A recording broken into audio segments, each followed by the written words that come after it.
Se a gente está reunido aqui hoje, minha casa aqui, eu, a Lana, todo mundo aqui, se a gente está reunido aqui hoje, é exclusiva responsabilidade do Espírito Santo. Mas parte da culpa é do pai da Débora. Então eu e ele compartilhamos essa culpa. Porque a gente é amigo desde o tempo que eu fui fazer seminário. Ele era contador, trabalhava como contador, eu engenheiro, tinha um escritório de engenharia. E a gente foi fazer esse seminário para poder acrescentar ferramentas àquilo que a gente entendia que era a nossa vocação. Tanto eu quanto ele, a gente sempre entendeu que não era uma vocação sacerdotal, mas a gente entendia que nós tínhamos um princípio sacerdotal, um empenho dentro de uma atividade profissional. Então a gente queria conciliar essas duas coisas e fazer isso ser uma coisa só. E a gente se encontrou num curso, seminário, chamado um curso para vocações tardias. E aí só podia fazer esse curso quem tinha mais de 60 anos ou tivesse curso superior completo, que era o meu caso do Zé João. E foi lá que a gente ficou muito amigo. E aí veio o desafio de convidar um pastor para a igreja que a gente estava assumindo lá em Uberlândia, a igreja presbiteriana. A gente era o conselho lá, a igreja estava vivendo um avivamento, mas havia um conflito, ministerial, porque o nosso presbitério lá era muito tradicional. E aí, na substituição do pastor, a gente convidou o pai da Débora, Zé João, que era meu colega de seminário, amigo. Agora você viu o tanto que a coisa era encrencada. Ele pôs a mudança dele no caminhão, lá de Manaus, acertou tudo, e ele estava esperando o dia de pegar o avião para ele chegar mais ou menos junto com a mudança, que ia levar uns 3 dias de diferença. Nesse meio tempo, o presbitério era tão que interditou o nosso convite e dispensou o Zé João. E eu nasci em Manaus por conta disso. E a mudança dele teve que voltar para trás. E a partir daí houve todo um processo que culminou no nosso... O presbitério pediu a nossa retirada do presbitério. E aí a gente foi convidado a sair. Nessa época a gente foi convidado a sair, foi que surgiu o Ministério Sal da Terra. A gente já tinha uma escola, pra você entender que isso aqui não é novidade. Então, a igreja tinha uma escola, a Escola Sal da Terra, cuja diretora está filmando aqui agora. Nós tínhamos 350 alunos e a igreja funcionava no prédio da escola. Então isso aqui para nós não é novidade. Não havia um prédio da igreja. A igreja era o povo. E o prédio era para servir a cidade, através da escola. E foi aí que essa amizade surgiu. O Zé João ficou lá, a igreja de Manaus agradeceu. E a gente também depois agradeceu ele, porque ele resolveu um problema para nós. E aí nasceu a parceria da Missão Amazonas. Um dia eu estava lá pilotando uma voadeira, sozinho, fazendo um frete de gente da praia para o barco. E Deus falou no coração: vocês serão parceiros aqui, vocês vão comprar um barco. Eu falei: não, Deus, o senhor deve estar falando para comprar um ônibus, para fazer igual eles fazem com o barco. Então Deus falou: não, é um barco. Aí na semana seguinte, num culto de quarta-feira, pra vocês entenderem por que a gente fala de dinheiro. Às vezes o povo gostaria que eu falasse de dinheiro do outro jeito, mas não é. Tem que ser uma coisa assim, movida do Espírito. Sabe por quê? O barco na época, só para comprar o barco na época, custava mais ou menos, que seria o equivalente hoje a uns 300 mil reais. O barco. E tinha um barco para vender. Era mais. Não, foi 10 mil dólares, foi só para dar entrada. Aí, era isso mesmo. Pra você entender que eu estou dando um testemunho que diz respeito à natureza dessa igreja. Só que era um culto de quarta-feira. Devia ter mais ou menos umas 30 pessoas. E eu ia ministrar, tempo de oração. Eu tinha acabado de voltar de Manaus com o coração queimando. Não, vamos comprar um barco. Mas o desafio era... Esse valor era mais ou menos 4 vezes o orçamento da igreja inteiro por mês. Aí Deus falou assim: fala com o povo. Eu falei: não fala dinheiro agora, tantinho de gente, desgastar. E eu ministrando, e Deus falou assim: fala com o povo. Eu falei: não, Deus. E aí Deus foi me convencendo que não é o dinheiro, são as pessoas. E às vezes a gente fala de dinheiro em cima da necessidade. Não, tem que ser em cima das pessoas. Sabe por quê? Às vezes eu vou falar de dinheiro aqui de uma coisa e você vai ficar assim. E às vezes eu vou falar de outra coisa e falo: oh, era isso. Porque tem que estar identificado com uma coisa que está no seu coração e não com a necessidade. Então às vezes você não quer dar dinheiro para uma coisa, mas você estava guardando um tempão para fazer aquilo para outra coisa. E a gente tem que ter essa sensibilidade, senão a gente fica escravo ou do rito ou da necessidade. E aí eu me rendi e resolvi falar de dinheiro. Terminou a reunião, veio um senhor falar comigo. Falei assim: Paulo Júnior, quanto que é para começar esse negócio aí? Eu falei assim: a conta é uns 300 mil, mas nós precisamos aí de mais ou menos uns 60 mil para comprar pelo menos a carcaça. Ele falou assim: avisa lá que está pago.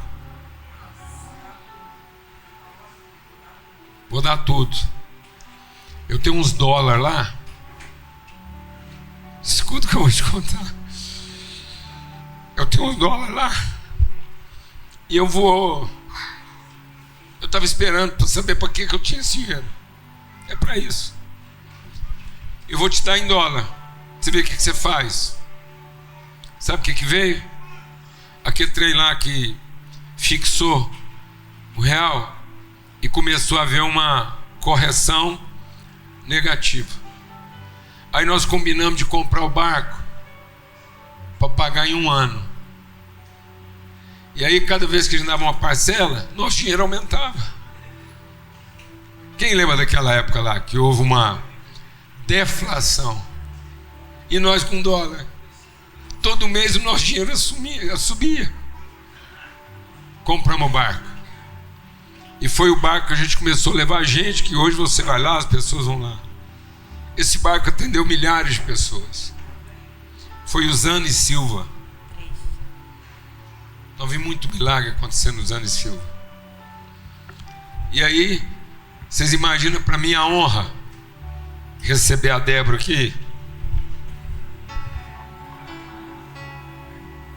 A Débora é uma menininha, doidinha igual ela é agora. Ela ficou mais velha, mas não pegou juízo não.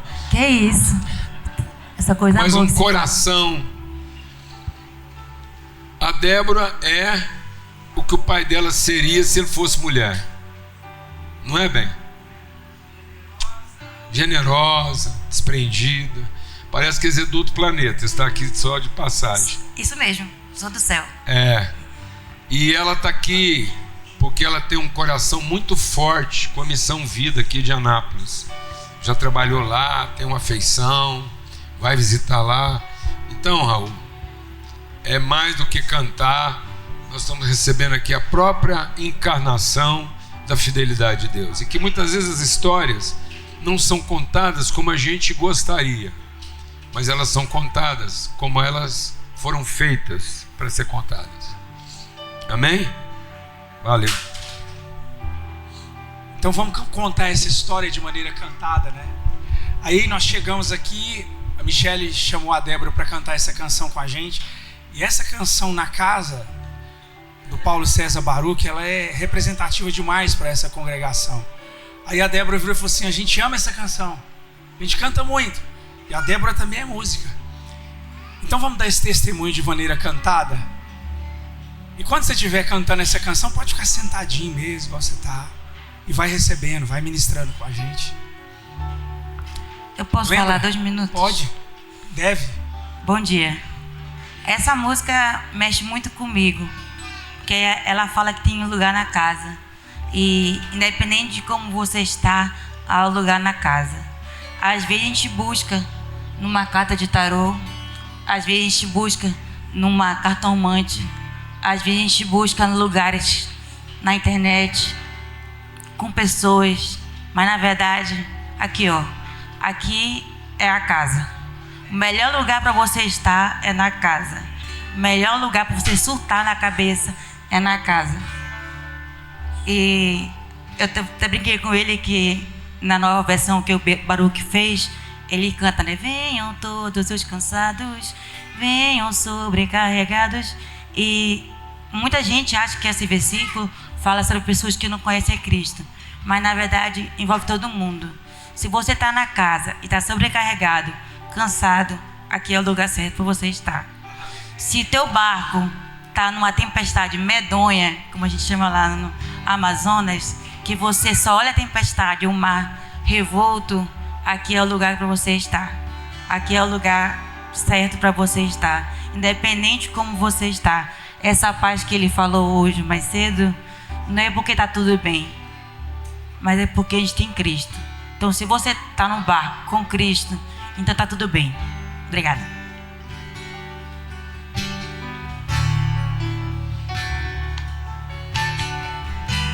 Cante com a gente. Fui convidado à mesa, larguei minhas defesas e vim reconhecer, não merecia estar aqui. Comigo eu trouxe amigos, felizes ou feridos, gente que escutou esse chamado e aceitou. E é tão bom saber que há lugar aqui. A graça nos chamou pra mesa do Senhor. Há lugar na casa, há lugar na casa, há perdão na casa. Quando estamos juntos, nosso encontro é casa de Deus Pai, a esperança na casa, recomeço na casa, reunidos nele, nosso encontro é casa de Deus Pai. O som da tua palavra curou a nossa alma. O som da tua palavra curou a nossa alma. O Verbo nos amou, da solidão nos resgatou. E é tão bom saber que há lugar aqui. A graça nos chamou pra mesa do Senhor. Há lugar, há lugar, há lugar na casa, há perdão na casa. Quando estamos juntos, nosso encontro é casa de Deus Pai, a esperança na casa, recomeço na casa, reunidos nele, nosso encontro é casa de Deus. Só as vozes. Há lugar na casa, há perdão na casa. Quando estamos juntos, nosso encontro é casa de Deus Pai, a esperança na casa, recomeço na casa, reunidos nele, nosso encontro é casa de Deus Pai.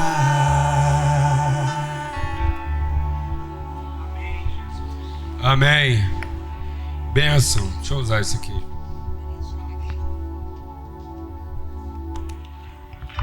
Então, sabe o que mais tem na casa? Alguém sabe não o que tem na casa? Tem conta. Para receber todo mundo. Eu Esse dia eu estava falando no encontro de líderes, eles falaram que quer que eu escrevo isso para apresentar. Eu falo assim, se você quiser conhecer assim, quem entendeu que reino de Deus é responsabilidade, você pega um grupo de irmãos e leva para a pizzaria. Aí, todo mundo comeu. Quando está perto de chegar a conta, aparece os revelados. Sabe aqueles caras que vê tudo assim no mundo espiritual antes de todo mundo? Aí aparecem os revelados. Os revelados, eles percebem que a conta está chegando, porque o dom é revogável. Aí eles viram para você e falaram assim, rapaz, você não repara não, mas eu senti no espírito aqui, eu tenho um outro negócio para fazer, importante, aí vão embora. Aí ele ainda deixa com você a sensação que você é menos espiritual que ele, porque tem gente que ele é tão revelado, que quando ele tem uma revelação, parece que você é carnal. Aí ele vai embora, fazer um trem mais importante, você ficou ali, porque você não viu o espírito. Aí depois do revelado, vem o legalista. O legalista é o dizimista, é o cara da lei. Esse cara não sai de casa sem ter moeda no bolso. Que hora que vem a conta, ele tira a parte do garçom, ele pega só o legal. Ele é legalista.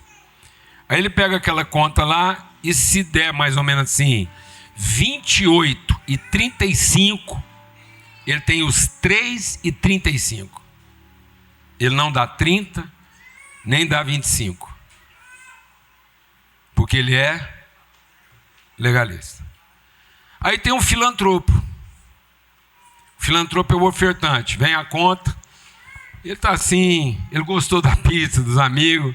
Aí ele tira 40, joga lá. Fala, gente, ó, essa é minha parte, bom demais estar com vocês, gostei. E sabe quem sobra? O irmão.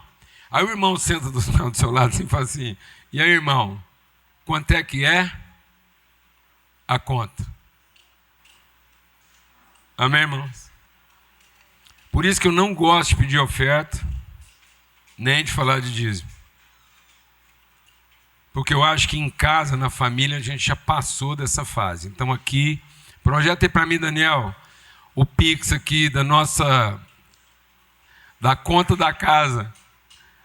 Para quem, já que tem tudo na casa aqui, tem amizade na casa, tem mesa na casa, tem quarto na casa, hóspede na casa. Então aqui está a conta da casa, entendeu? Essa casa aqui nós paga a conta, luz, tal, tudo certo. Então, isso não é oferta. Isso não é filantropia. Isso é responsabilidade, tá bom? Então você fotografa aí, beleza? Bom, agora eu quero ser fiel. Madrugada de ontem eu conversei muito com Deus. E eu quero ser fiel ao que Ele colocou no meu coração. E primeiro, eu quero ler a letra de uma música do Sérgio Reis. Põe a letra aí para mim. E eu vou ler uma poesia. Se o Raul cantasse, a gente até cantava ela. Conheço um velho ditado que é do tempo dos zagais. Diz que um pai trata 10 filhos, 10 filhos não tratam um pai. Sentindo o peso dos anos, sem poder mais trabalhar, o velho, peão estradeiro, com seu filho foi morar. O rapaz era casado, a mulher deu de implicar. Isso aqui vale para os dois, viu, amados? Porque a implicância não é com o pai, geralmente é com o sogro e com a sogra. Então, você manda o velho embora, se não quiser que eu vá. E o rapaz, de coração duro, com seu velho, foi falar. Pode passar. Para o Senhor se mudar, meu pai, eu vim lhe pedir. Hoje, aqui da minha casa, o senhor tem que sair. Leve esse couro de boi que eu acabei de curtir, para lhe servir de coberta, aonde o Senhor for dormir. O pobre velho, calado, pegou o couro e saiu. Seu neto, de 8 anos, que aquela cena assistiu, correu atrás do avô. Seu paletó sacudiu, metade daquele couro, chorando, ele pediu. O velhinho, comovido, para não ver o neto chorando, partiu o couro no meio e para o netinho foi dando. O menino chegou em casa, seu pai foi lhe perguntando, para que você quer esse couro que o seu avô ia levando? Disse o menino ao pai: um dia vou me casar e o senhor vai ficar velho e comigo vai morar. Pode ser que aconteça de nós não se combinar. Essa metade do couro vou dar para o senhor também levar. Esse é o principal problema social do Brasil. Essa música tem mais de 40 anos. Você sabia que quem escreveu essa música escreveu uma outra? Depois você entra lá na internet para ver. Que esse pai, depois de muito tempo arrependido, foi procurar o velho para ver se achava. E encontrou o pedaço de couro, que foi o que guardaram de um velho que morreu e foi enterrado sem ser identificado. Isso não é um drama. Isso é o sentimento das pessoas que estão tentando resolver essa pergunta. O principal problema da velhice no Brasil chama-se solidão. Mais de 60% dos cuidadores do Brasil têm mais de 60 anos. Isso quer dizer que em pouco tempo já são velhos cuidando de velhos. O Brasil é a maior concentração absoluta de demência de velhos no mundo. Por isso, nós, do Instituto Total, pegamos toda a nossa herança lá do Ministério da Saúde da Terra de 40 anos na área da saúde. Então, a gente é uma das principais, eu falo isso porque é um dado, é estatístico. Nós somos hoje uma das entidades que são referência no Brasil na área de saúde familiar. Nós pegamos isso junto com o Instituto, em parceria com a Unevangélica, e estamos trabalhando um curso de cuidadores que vai ser distribuído em todo o Brasil. Mas nós não queremos que seja um curso só técnico. Então, por isso que a primeira parte desse curso fundamental vai ser produzido na forma de uma cartilha, que possa ser levado para as escolas, possa ser levado para a sua empresa. Então, gente comum, lá, quem trabalha com você, seu pessoal da sua fazenda, da escola, da sua empresa, vai poder receber essa cartilha e vai ter orientações básicas de como ele pode tornar a saúde e a convivência com o velho mais saudável e menos traumática, como vem acontecendo. Os índices de suicídio na velhice dobram a partir dos 70 anos. E agora eu quero passar um filme só para descontrair, para a gente continuar vendo essa coisa aí de forma mais leve e terapêutica. Um dia você vai compreender que todo mundo vai envelhecer, que todo mundo vai ficar grisalho. O tempo também vai pegar você quando seu joelho enfraquecer. Isso é nós, viu, gente? O tempo só para no porta-retrato, porque não entendemos que isso é tolice. Escolher alguém só pela superfície. Tem alguém se identificando aí, né? Amar é planejar, envelhecer com alguém. Amar é planejar, envelhecer com alguém. Eu já vi isso umas 10 vezes. Aí, ó. Olha o Paulo Júnior. Me deixaram por último, eu me identifiquei total. Tá bom, hein, velho? É isso aí, ó. Eu quero envelhecer com você. Então, amados, por que eu quis passar esse vídeo? Porque o nosso trabalho, ele vai ser inicial, a parte fundamental, na forma de uma cartilha. E o nome da cartilha vai ser A Voz. Você pode pensar que é a voz, de voz, mas é a voz de avó, de avô. Para que a gente possa dar voz a quem não está tendo voz. Amém? Então é para que os avós tenham voz. E para que a gente possa trabalhar esse conceito até para uma criança, que até uma criança possa pegar a nossa cartilha e esse material está pronto, o conteúdo. Nós estamos em fase agora de terminar para entregar, para produzir. As aulas vão ser gravadas, vai ter online e impresso. E só que isso tem um custo. E a gente já investiu um valor assim considerável para ter esse trabalho pronto. E nos próximos dias agora, a gente tem que contar com parceiros investidores para que a gente consiga terminar esse trabalho, porque isso tem um custo. Então, eu vou colocar agora um outro Pix aqui, que não tem nada a ver com as nossas responsabilidades, mas quem sabe esse é um assunto que diz respeito a você, e você tem lá alguma coisa lá guardada que você fala, tá aí, isso é uma coisa que eu gostaria de investir, ver acontecer. Por quê? Porque a gente vai trabalhar isso de uma forma, porque ninguém coloca vinho novo em vaso velho. Então a gente quer que esse conceito seja trabalhado desde a mais tenra idade, de modo que uma criança e um velho conseguem compreender. Se uma criança e um velho conseguirem compreender, todo mundo compreende. E eu só estou colocando isso aqui porque realmente, para que esse trabalho aconteça, nós precisamos que alguém ajude a investir, porque nós zeramos a nossa capacidade de investimento no momento agora da gente ter que fechar e concluir isso para que o material fique pronto, tá bom? Impresso, distribuído, as aulas, e todo o pessoal que está trabalhando em mídia, impresso, edição, possa também ser honrado lá com o trabalho deles, tá ok?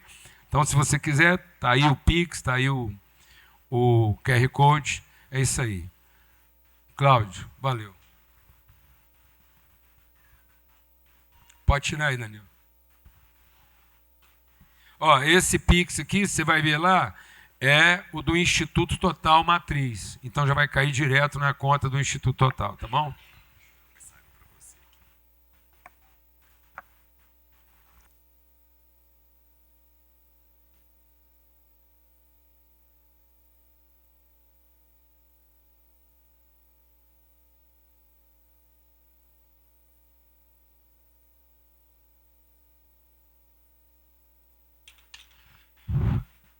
Muito bem. Débora, né? Você faz uma oração por nós aqui? Você vai entender por quê. Tá baixo? Já deu, né? Oremos. Senhor Deus Pai, muito obrigado, porque até aqui nos ajudou o Senhor. Obrigado porque o seu amor infinito nos constrangeu e hoje nós estamos aqui. E que essa palavra não pode ser mais uma palavra de domingo, mais um culto de domingo, mas isso possa estar falando com a gente e falando das nossas necessidades, como filho de Deus. Em nome de Jesus, amém. Obrigado. Eu queria te ouvir um pouquinho mais, por isso que eu pedi para você orar. Foi o pedido de oração mais interesseiro que eu já vi. Eu tenho... nos últimos anos eu tenho curtido muito as vozes do Brasil, sabe? Essa coisa dos nossos sotaques. Acho que eu demorei muito para perceber a beleza dessas vozes, a beleza desses jeitos de falar que o Brasil tem de norte a sul. Eu tinha uma tendência a criticar, achar feio, falar mal dos cariocas. Agora não, agora eu percebo ali uma beleza, percebo um traço de arte, percebo ali um traço de música, né? Vejo algumas pessoas falando, parece que elas estão cantando. Bonito isso. Esse é o nosso país, né? Esse somos nós. Muito bem. Começo?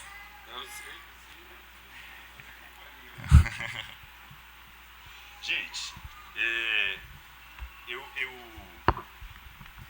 sempre que eu olho para a forma como os escritores do Novo Testamento falando a respeito do Antigo Testamento, me chama muita atenção. Eu sempre acho interessante como Pedro, como Tiago, como João, como Paulo, como escritor da carta aos Hebreus, fala a respeito daquilo que nós chamamos de Antigo Testamento.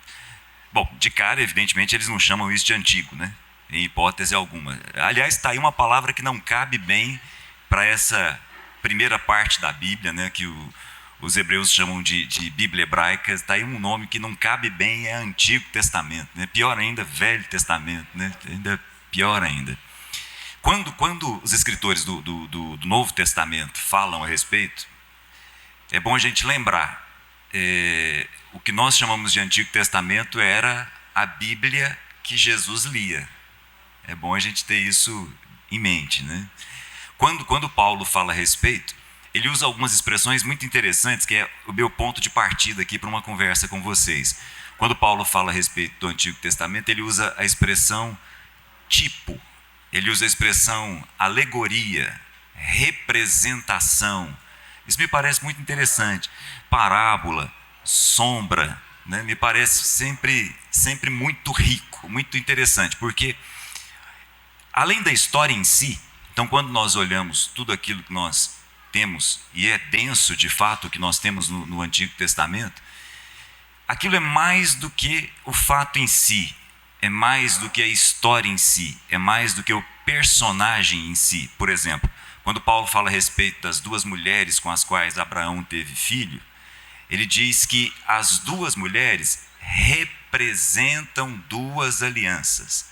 Então, além de duas mulheres ali, nós temos duas representações. Isso é interessante, né? Quando o próprio Paulo fala a respeito de Adão, ele diz que Adão é um tipo de Cristo, de tal forma que Cristo é um segundo Adão.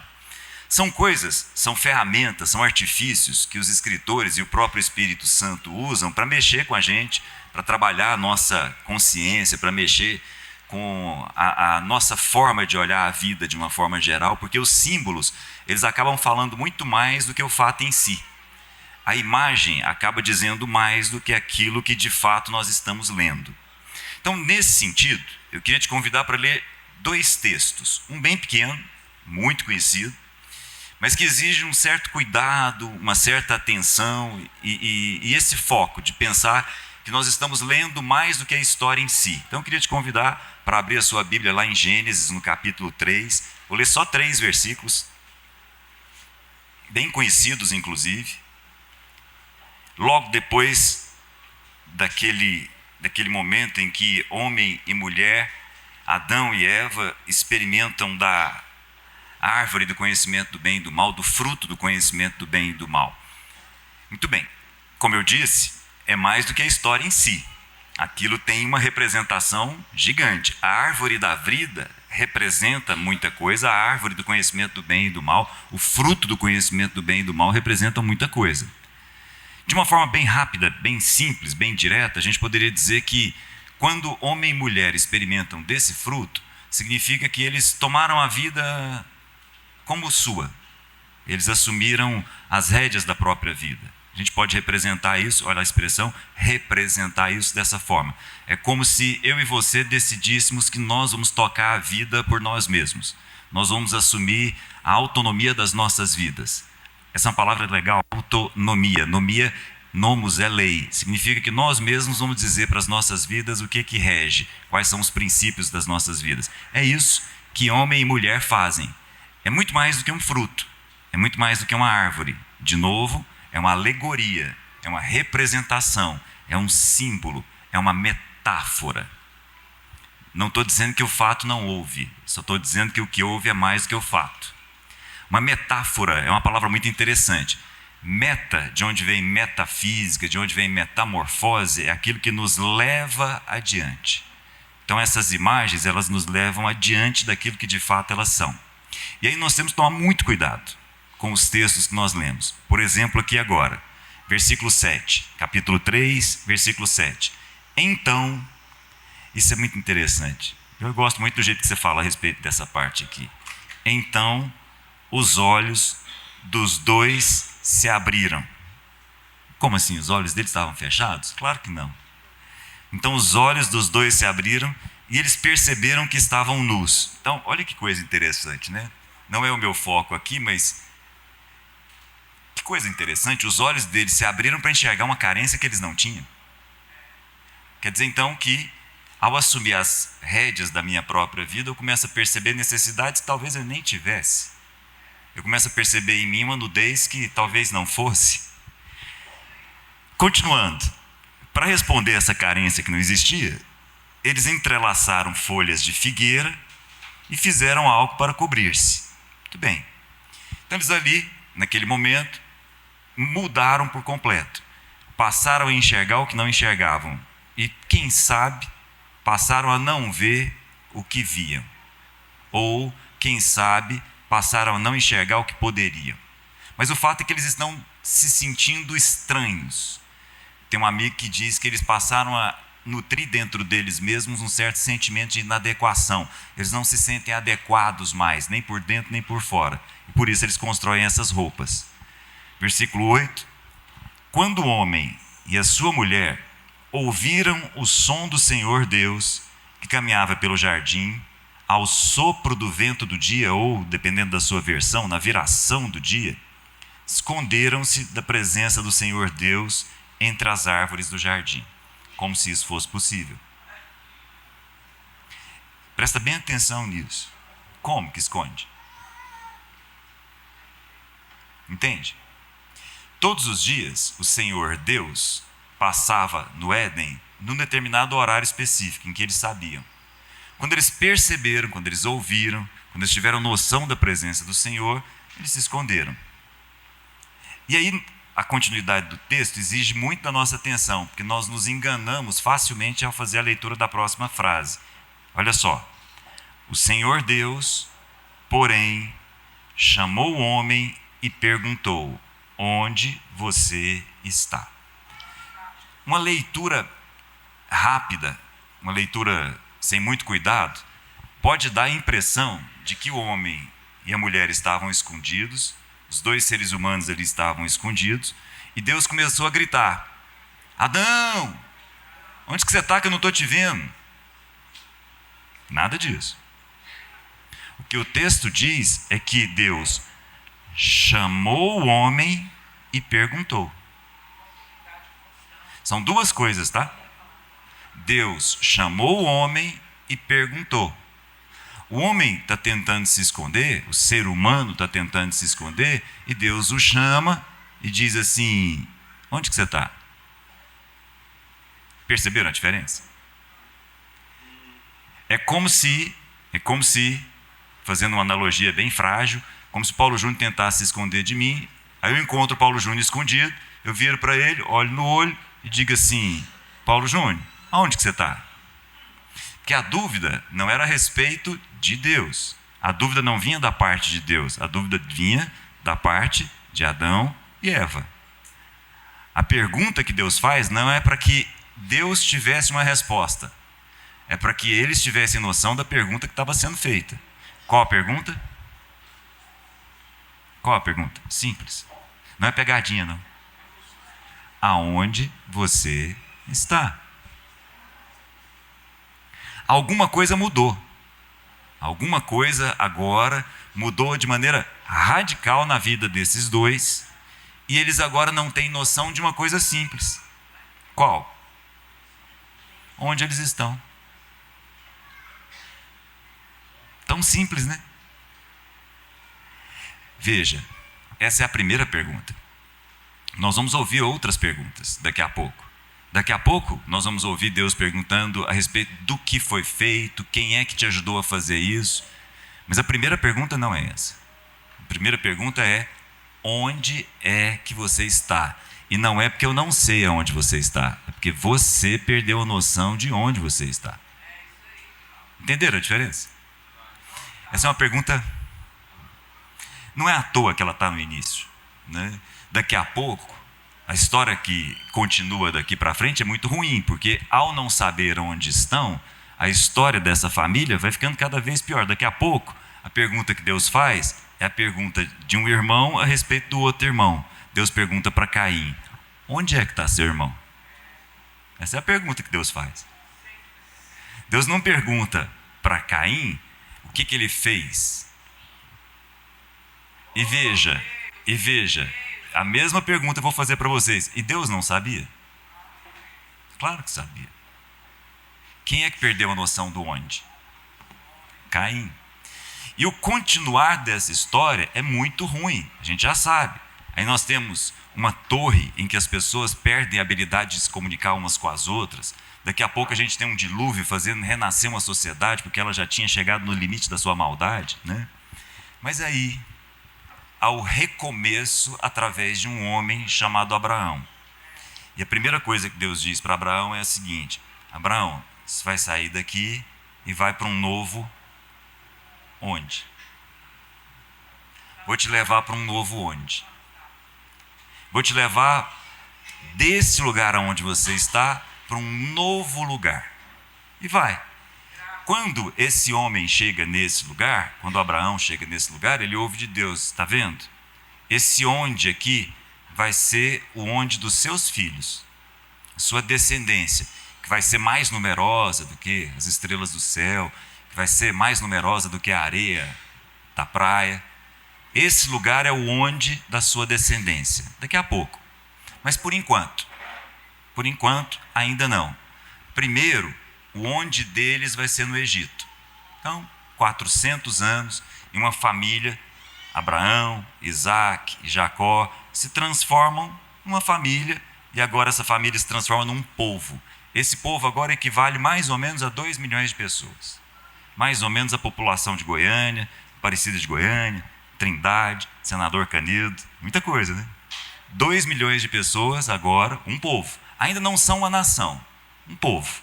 Uma etnia mais ou menos organizada, haviam líderes, haviam sacerdotes, um povo.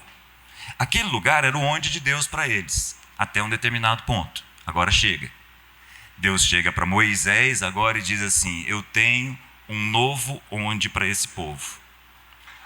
Esse foi o onde até aqui, mas agora não. Agora eu tenho um novo onde para esse povo. Cuidado com a sua resposta agora. Agora pode ser uma pegadinha. Qual é o onde desse povo? Qual é o onde do povo que sai do Egito? Agora é uma pegadinha. Onde é a terra de Canaã? Ainda não.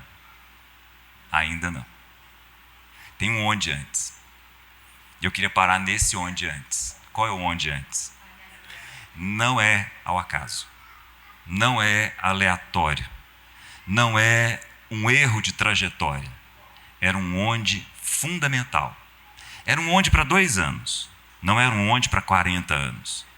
3 meses foi o tempo em que o povo chegou aos pés do Monte Sinai, e lá eles ficam por 9 meses. Depois, mais 1 ano para chegar às portas de Canaã. Infelizmente, em função da incredulidade do povo, eles não entram naquele lugar, pelo menos os de 20 anos acima. Por isso eles voltam e ficam mais 40, mais 38 anos, completando 40 anos ali. Muito bem. Muito bem. Nesse momento, quando eles agora completam os 40 anos e vão entrar na terra, Moisés chama o povo, explica para eles: deixa eu explicar para vocês o onde deserto. Eu queria te convidar para esse segundo texto, e é nele que eu queria parar um pouco e deixar meu irmão falar um pouco também. Deuteronômio, capítulo 8. Bem simples, mas de novo, exigindo bastante da sua atenção aí. Saiba sempre que é mais do que um texto. Saiba sempre que é mais do que um fato. É uma representação, é uma alegoria, é algo que pode nos levar meta, é algo que pode nos levar além do que está aí. E que Deus nos leve, em nome de Jesus. Deuteronômio capítulo 8, eu vou começar pelo versículo 2, que diz assim: lembrem-se de como o Senhor, o seu Deus, os conduziu por todo o caminho no deserto. Então, quem é que conduziu aquele povo no deserto? O Senhor. Lembra, quando Jesus vive o seu batismo, quando Jesus vive a afirmação do céu da sua identidade, tu és meu filho, e a nossa relação é uma relação de amor, é o Espírito que leva Jesus para o deserto. Lembram disso? Quando Paulo tem um encontro, aquele encontro marcante de Paulo com Jesus, quando Jesus diz para ele assim: Paulo, por que você está me perseguindo? E Paulo: perseguindo quem?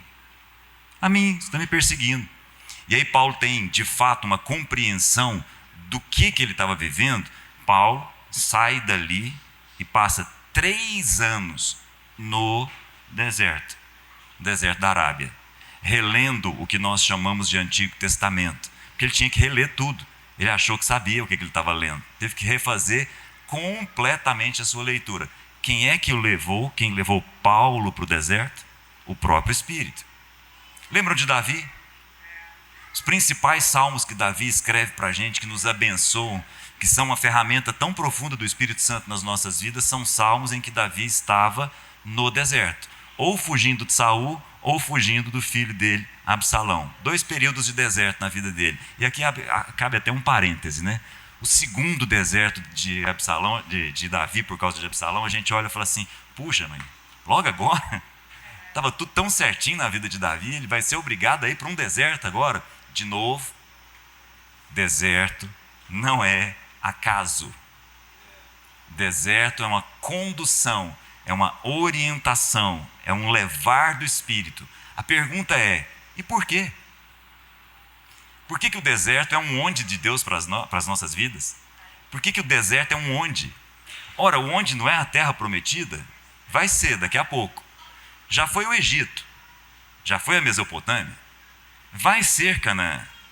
E vai deixar de ser Canaã em alguns momentos.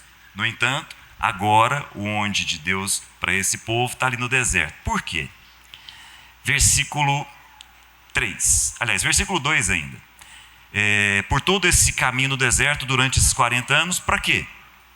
Para humilhá-los, para pôr vocês à prova, a fim de conhecer as suas intenções, se iriam obedecer aos meus mandamentos ou não. Eu vou parar aqui, porque a gente lê essas palavras como se Deus fosse parecido com a gente, ao invés de ler essas palavras partindo do pressuposto que o nosso Deus é amor. Eu vou repetir. A gente lê isso, fala assim, nossa, esse Deus do Antigo Testamento ele é muito mau. Ele é muito mau se você comparar ele com você e comigo. A humilhação que vem de Deus não é a humilhação dos homens. A tristeza produzida por Deus não é a tristeza produzida pelos homens. A tristeza produzida pelos homens leva ao remorso. A tristeza produzida por Deus leva ao arrependimento e à transformação. A humilhação dos seres humanos, uns com os outros, desconstrói por dentro. Eu vou repetir. Quando a gente vive situações como, por exemplo, a escravidão, nós temos uma humilhação tão profunda que há uma desconstrução que depois nós precisamos de séculos para reconstruir esses seres humanos que foram desconstruídos por dentro. A humilhação de Deus é o contrário. A humilhação de Deus reconstrói seres humanos por dentro. É bem diferente. Entendem? A humilhação de Deus não é a humilhação dos seres humanos. A humilhação de Deus é a humilhação de um povo que está sendo construído e não destruído. E quando a gente lê aqui que Deus estava fazendo aquilo para saber quais seriam as intenções deles, quem é que tinha que saber das intenções? Era Deus? Quem precisava conhecer as próprias intenções? Eles mesmos. Nós somos levados ao deserto, não é para que Deus saiba o que está dentro de nós, é para que nós saibamos o que está dentro de nós. Eu vou repetir. Nós somos levados para determinados onde, não é porque nós estamos perdidos e porque Deus está nos testando como um professor de matemática que apresenta para a gente uma prova para saber se a gente sabe matemática. Não. O que está acontecendo aqui é para que eles mesmos saibam o que passa no interior deles. O deserto é um lugar onde nós descobrimos a respeito da nossa interioridade e tratamos dessa interioridade de tal forma que nós possamos ser reconstruídos pelo próprio Deus.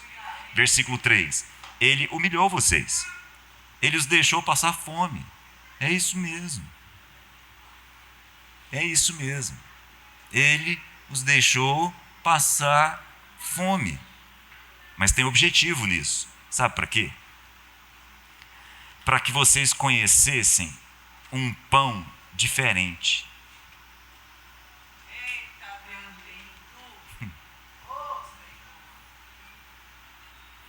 É isso. O onde de Deus não tem a ver com a geografia. Tem a ver com o tipo de alimento que Ele quer nos dar naquele momento. Que é não o alimento que eu gostaria, mas é o alimento que eu preciso. E ao receber esse alimento, eu descubro uma coisa muito importante.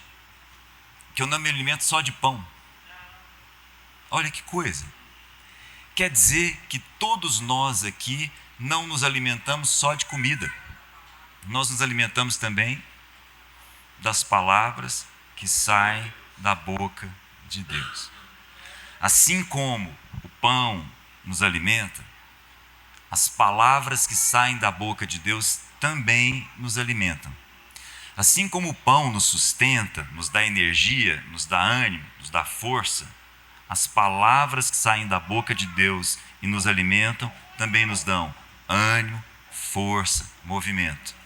Quando Paulo estava num barco, o barco estava praticamente indo embora, Paulo chama a turma e fala assim: vocês estão há muito tempo sem comer, vou partir o pão aqui para vocês ganharem força. É isso mesmo, o pão tem isso. As palavras de Deus também têm a mesma possibilidade, nos alimentar naquilo que nós precisamos de alimento. E ai de nós, se não nos alimentarmos das palavras que saem da boca de Deus.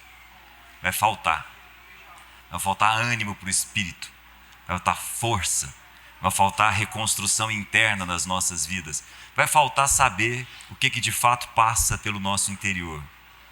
De novo, não se preocupe em transformar a pedra em pão. Não. Embora nós pudéssemos, porque muitas vezes a gente pode. Mas que tal, ao invés de transformar a pedra em pão, nós nos alimentarmos das palavras que saem da boca de Deus? Terminando, saibam, pois, versículo 5. Saibam, pois. E é muito rico isso. Não é saibam, pois, no seu cérebro. Saibam, pois, no seu entendimento. Não. Saibam, pois, no seu coração, que, como um homem disciplina o seu filho, assim o Senhor, o seu Deus, disciplina vocês. O deserto é um lugar de descobrir uma relação com Deus muito semelhante à relação que os pais aqui, pais, homens e mulheres, têm com os filhos. O deserto é um lugar de descobrir um outro nível de relação. E a disciplina aqui, guarda isso com você, não é a disciplina que o mundo ocidental passou a utilizar nos últimos anos, não. A disciplina aqui tem a ver com discípulo, tem a ver com ensino, a disciplina de química, a disciplina de geografia. Aqui o pai disciplina o filho no sentido de ensinar ao filho. E aí veja, no final das contas o deserto é para isso. Olha, Israel, não esquece não, você é meu primeiro filho. Esquece não. Esse é o lugar. Esse é o lugar, esse é o onde. Daqui a pouco tem um outro onde. Uma terra que mana leite e mel. Uma terra em que o maná vai parar de cair do céu. Uma terra em que primeiro as pessoas vão ter que pisar as águas. Uma terra que tem adversidade. Uma terra que tem adversários. Uma terra que mana leite e mel. É um novo onde daqui a pouco. Amém? Queria te ouvir um pouco, senão nem para aqui, né?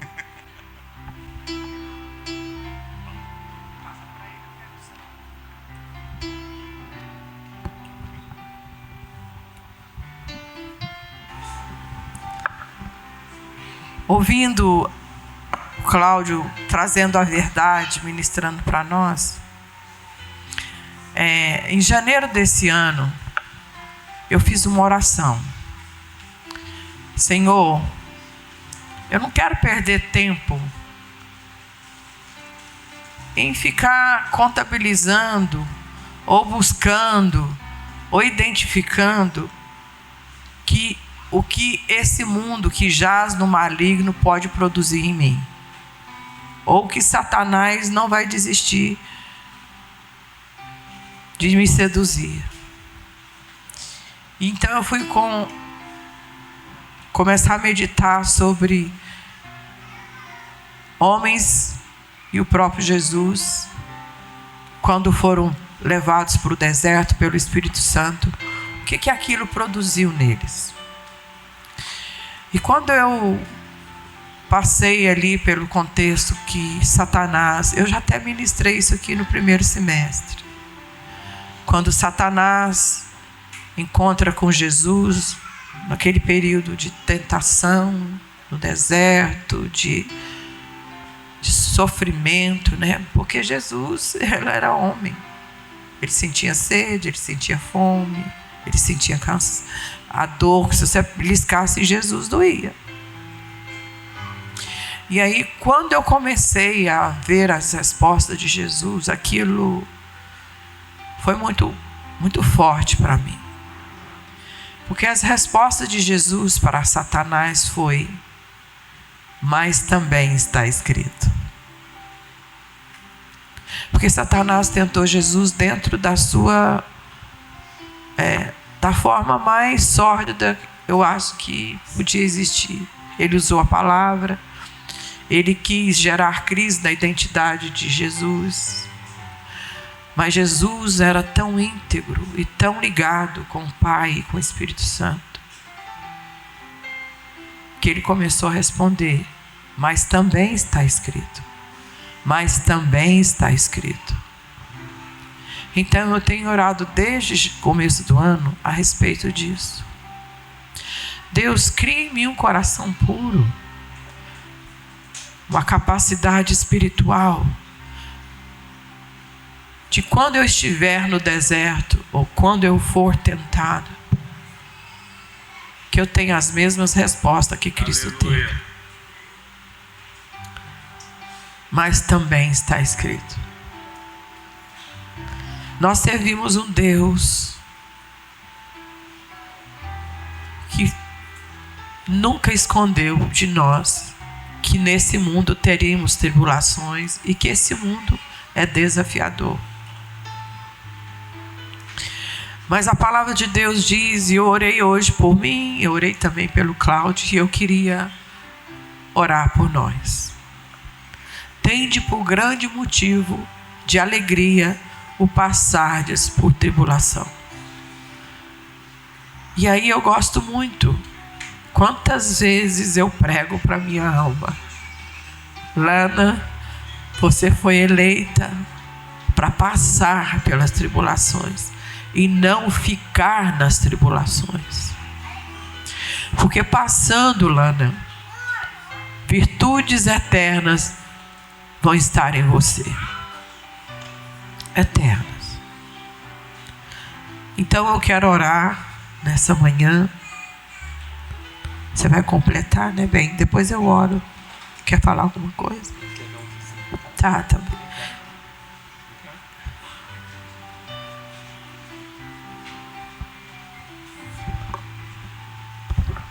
Bom dia, meu nome é Wesley e quero falar que há 15 anos atrás eu decidi deixar o Brasil e mudar para outro país.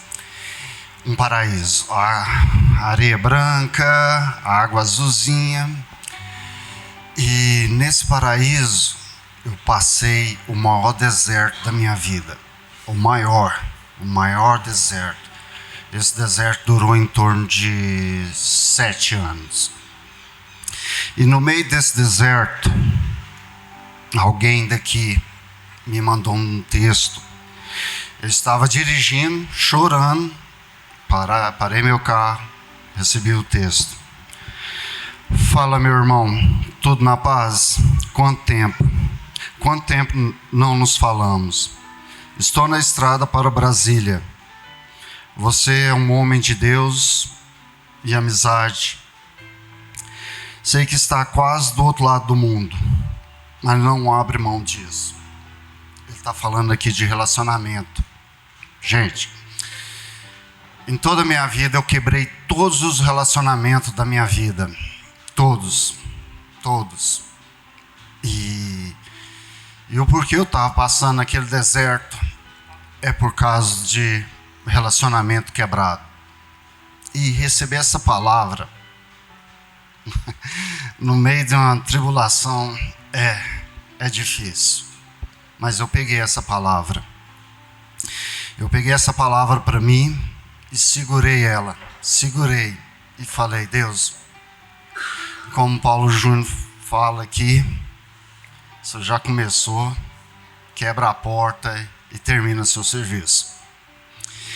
E graças a Deus, hoje, Deus tem me usado na minha maior dificuldade, no relacionamento. Hoje, Ele restaurou, Eu sou casado, tenho 3 filhos. Tenho um relacionamento muito grande com Deus, através das coisas que eu aprendo toda semana no meu telefone com Paulo Júnior. E quero dizer que Deus é bom. E vocês é privilegiado demais. Vocês são privilegiados de poder vir aqui, sentar e ouvir o que Deus tem para falar para vocês. Então, quando nós fica velho, nós faz 10 listas do que fazer, do que você quer fazer na vida. Chama bucket list. Minha primeira é viajar, vir aqui e dar esse testemunho. Só eu risquei a primeira. Agora.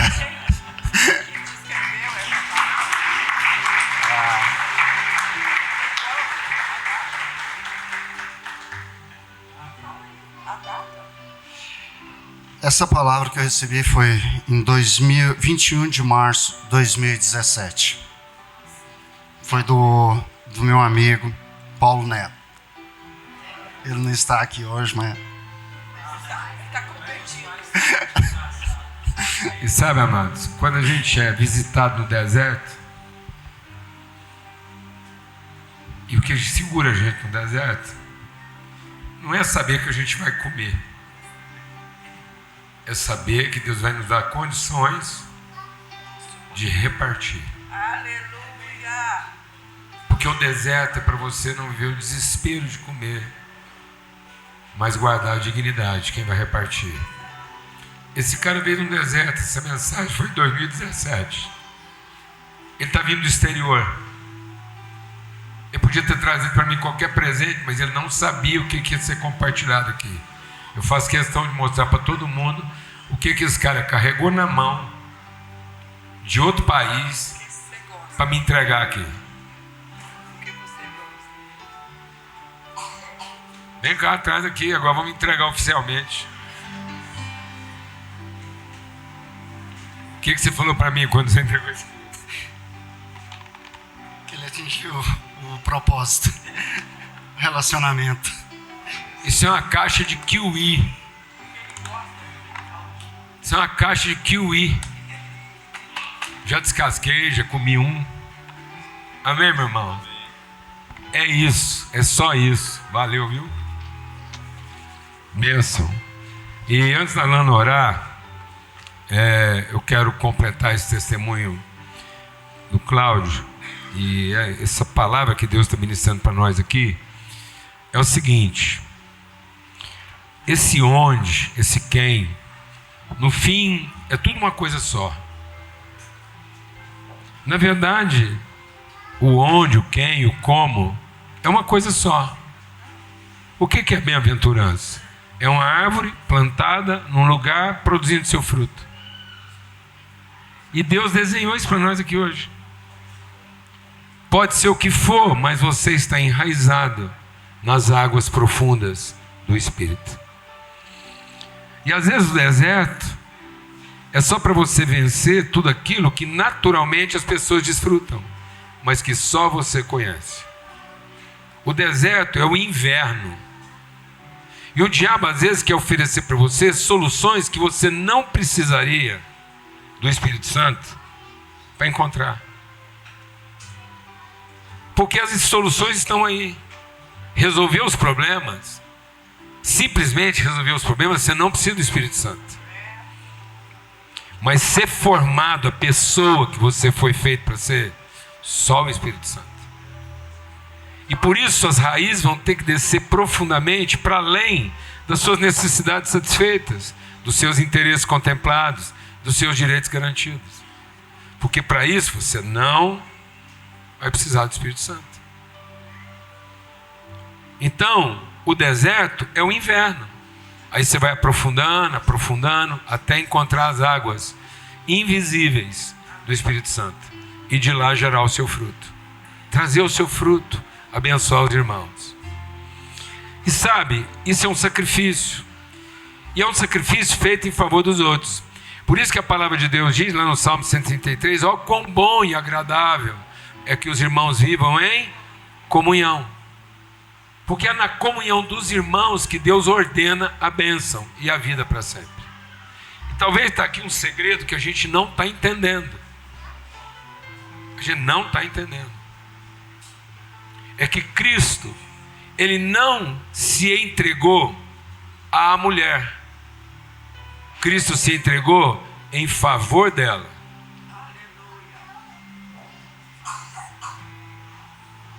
E muitas vezes você está querendo fazer um sacrifício em favor do seu casamento. E não em favor do propósito dele.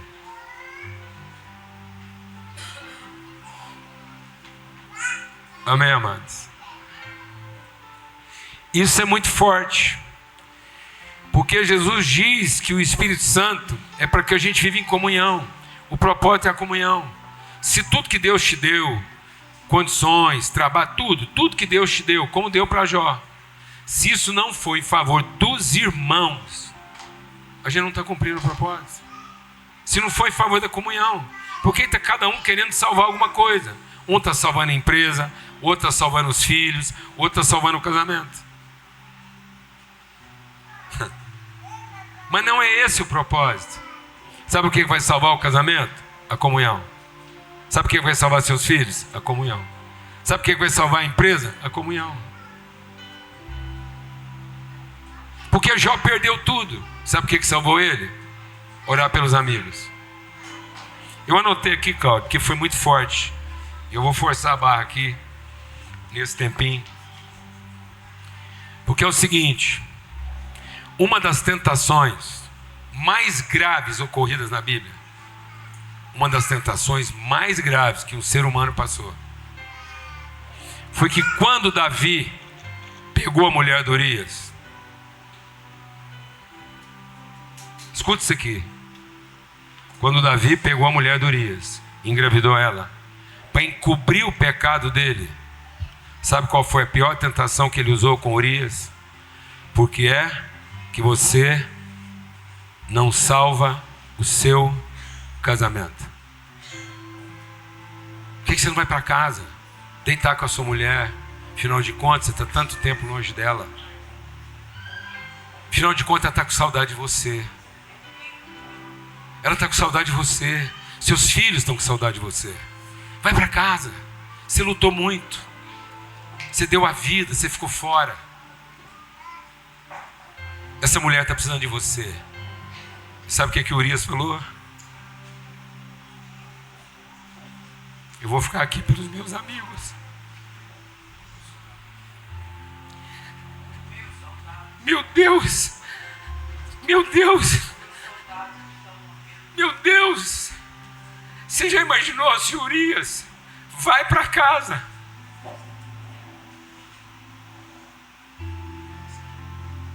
Salvar os filhos, salvar o casamento, matar a saudade. Aí Mateus vem e diz assim: e Davi gerou Salomão, daquela que foi a mulher de Urias, o homem que preferiu não salvar o que era seu, para continuar oferecendo a vida pelos seus amigos.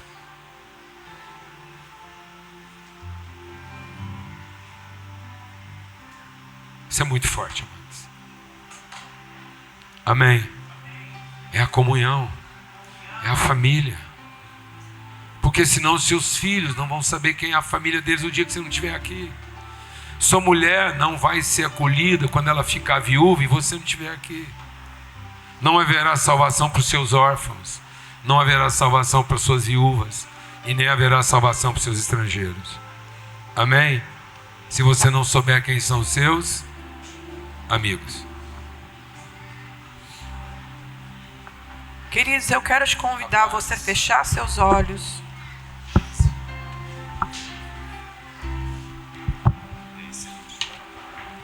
Sem celular, sem olho aberto. Nós vamos fazer uma oração de clamor. E eu entendo que tudo que eu queria orar nesta manhã Tem uma canção que traduz tudo que eu gostaria de orar. E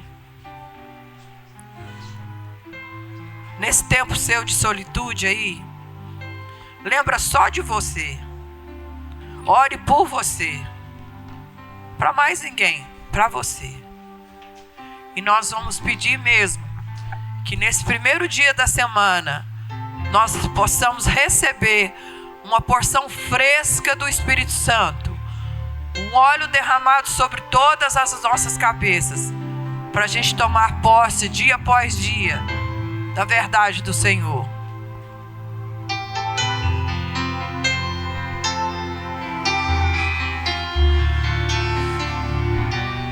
Continue de olhos fechados, meus irmãos.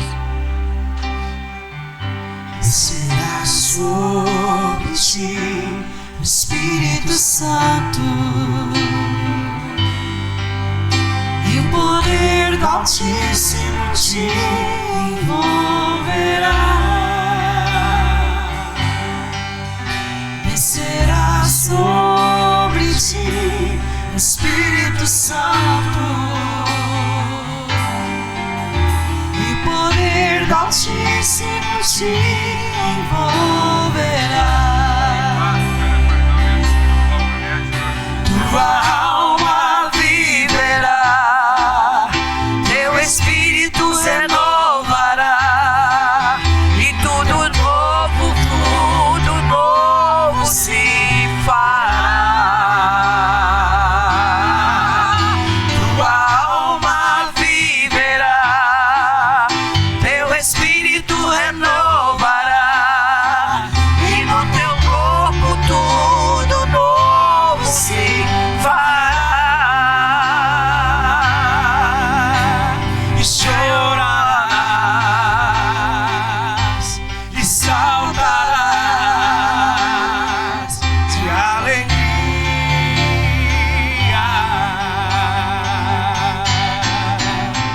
Vem Espírito Santo visitar. Vem Espírito Santo derramar. Vem Espírito Santo me guiar. Vento do Espírito, vento do Espírito, vento do Espírito, sopra nesse lugar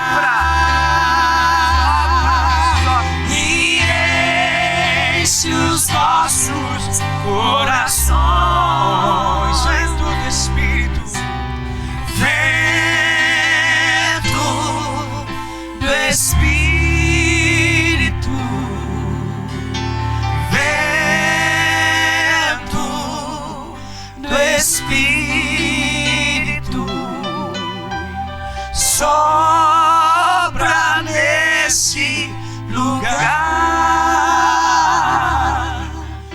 e enche os nossos corações.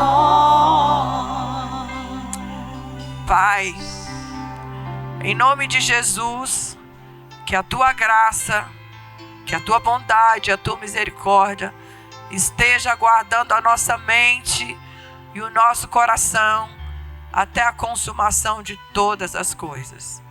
Em nome de Jesus.